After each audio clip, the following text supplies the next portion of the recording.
ಕೈ ಬಿಡೇನು, ಕೈ ಬಿಡೇನು, ಆ ಮಾತು ಹೇಳಿದ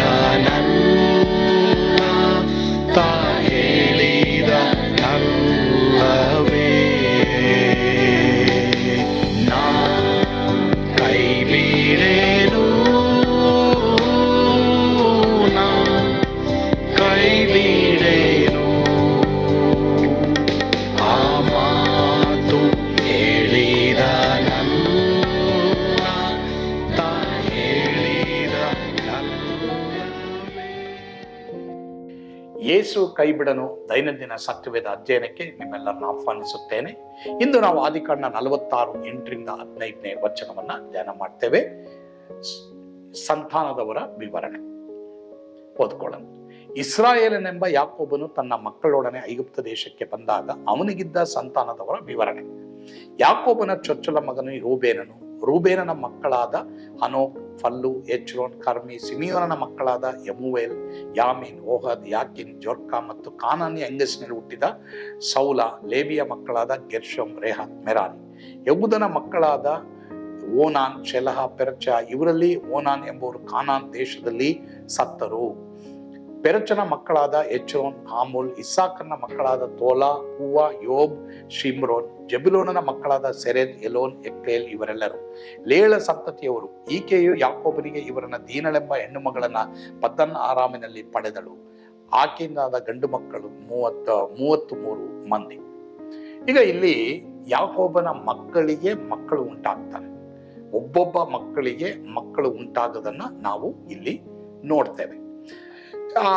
ಯಾಕೆ ಈ ಸಂತಾನದವರ ವಿವರಣೆ ಕೊಡಲಾಗ್ತದೆ ಎಂಬುದಾಗಿ ನಾವು ನೋಡಬೇಕಾದ್ರೆ, ಈ ಸಂತಾನದವರು ಮುಂದೆ ದೇವರಿಗಾಗಿ ಏನಾದರೂ ಮಾಡಿದಾರ ಮಾಡಿಲ್ವೋ ಅನ್ನೋದು ನಾವು ತಿಳ್ಕೊಳ್ಳಕ್ಕೆ ಇಲ್ಲಿ ಈ ಒಂದು ಸಂತಾನದವರ ವಿವರಣೆ ಬರೆಯಲಾಗಿರ್ತದೆ. ಯಾವ ಸಂತತಿಯಲ್ಲಿ ಯಾವ ಕುಟುಂಬದಲ್ಲಿ ಹುಟ್ಟಿದೀವಿ ಅದೆಲ್ಲ ಮುಖ್ಯ. ದೇವರಿಗಾಗಿ ನಾವು ಏನ್ ಮಾಡ್ತಾ ಇದೀವಿ ಅದು ಬಹಳ ಪ್ರಾಮುಖ್ಯ.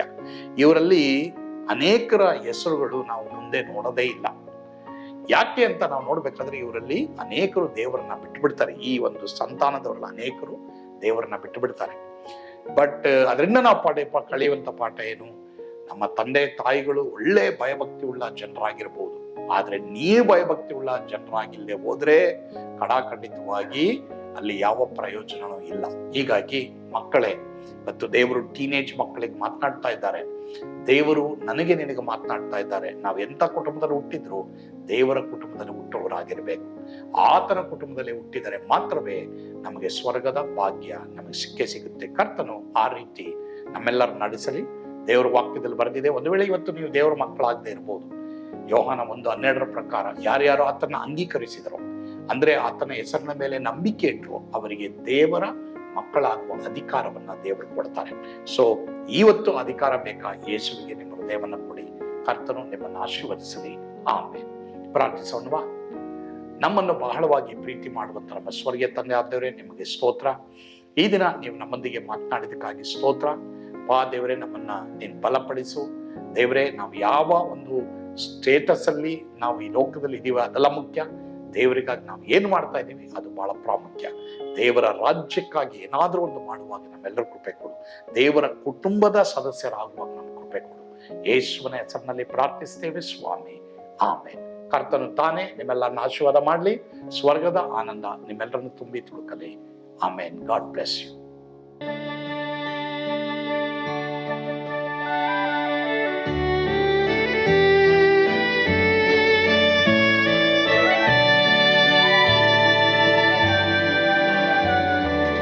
ಓ ಎಂತ ಅದ್ಭುತವಾದ ದಿನ, ನಾನೆಂದಿಗೂ ಮರೆಯೇನು.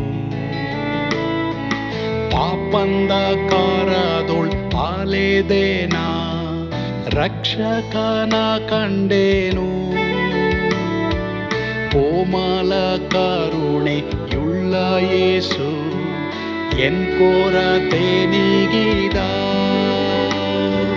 ಕತ್ತಲೆ ಹೋಯಿತು, ಜ್ಯೋತಿಯು ಮೂಡಿತು, ನಾನೀಗ ಧನ್ಯನಾದೆ. ಸ್ವರ್ಗದ ನಂದ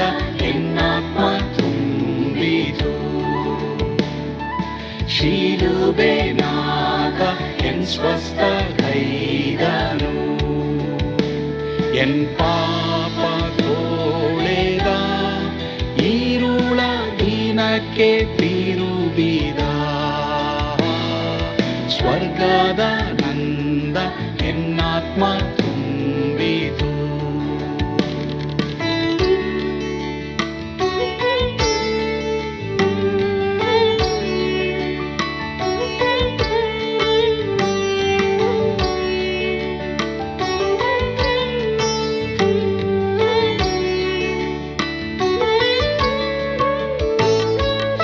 ಆತ್ಮನ ನೂತನ ಜನ್ಮದಿಂದ ದೇವಪುತ್ರನಾದೇನು, ನೀತಿ ನಿರ್ಣಯವ ಹೊಂದಿದೇನು, ಭಾಗ್ಯವಂತನಾದೇನು. ಪಾಪಾತ್ಮನಾಗಿ ನಾ ಬಂದಾಗಲೇ ಆಶೀರ್ವಾದ ಸಿಕ್ಕಿತು. ಕೃಪೆಯ ಮೂಲವೇ ರಕ್ಷಣೆ ಹೊಂದಿದೆ, ಸುನಾಮ ಕೊಂಡಾಡುವೆ. ಸ್ವರ್ಗದ ನಂದ ಎನ್ನಾತ್ಮ ತುಂಬಿತು. ಶಿಲುಬೆನಾಗ ಎನ್ ಸ್ವಸ್ಥ ಗೈದನು, ಎನ್ ಪಾಪ ತೋಳೆದ ಈರುಳ ದಿನಕ್ಕೆ ತಿರುಗಿದ. ಸ್ವರ್ಗದ ನಂದ ಎನ್ನಾತ್ಮ ತುಂಬಿತು.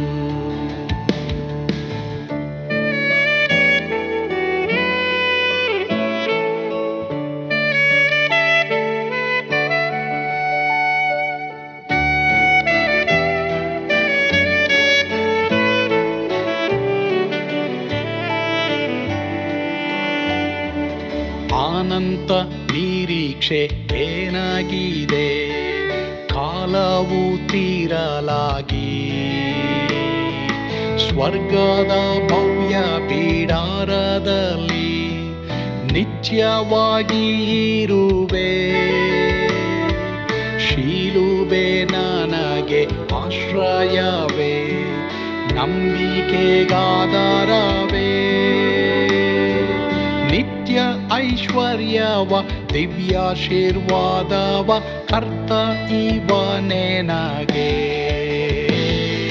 ಸ್ವರ್ಗದ ನಂದ ಎನ್ನಾತ್ಮ ತುಂಬಿತು. ಶಿಲುಬೆನಾಗ ಎನ್ ಸ್ವಸ್ಥ ಗೈದನು, ಎನ್ ಪಾಪ ತೋಳೆದ ಈರುಳ ದಿನಕ್ಕೆ ತಿರುಗಿದ.